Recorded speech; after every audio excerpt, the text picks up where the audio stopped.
বেটা যাও মানিকগঞ্জে, ফরহাদ কোথাও দিয়া তোমার দাড়ি দেখে নিবে তৌহিদের জনতা। প্রয়োজনে আমি যাবো মানিকগঞ্জে, দেখবো কিভাবে তুমি মানববন্ধন করো মানিকগঞ্জের মধ্যে। বাউলদের দিকে দৃষ্টি, গোপনে অন্য কাজ হচ্ছে। সবার দৃষ্টি কই? বাউলদের দিকে। একটা বাউল মানে ফাউল।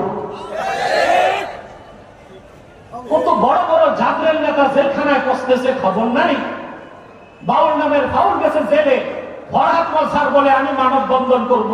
বেটা যাও মানিকগঞ্জে, ফরহাদ কোথাও দিয়া তোমার দাড়ি দেখে নিবে তৌহিদের জনতা। প্রয়োজনে আমি যাব মানিকগঞ্জে, দেখবো কিভাবে তুমি মানববন্ধন করো মানিকগঞ্জের মধ্যে। দেশকে বাউলরা হচ্ছে ফাউল, শরীয়তকে বিশ্বাস করে না।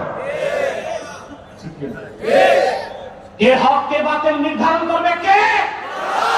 চিল্লায়ে বলেন কে? কে হক কে বাতিল তা নির্ধারণ করবে কোরআন ও সুন্নাহ।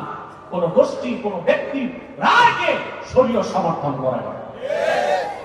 ওরা নামাজ স্বীকার করে না, আল্লাহকে একবারই স্বীকার করে না।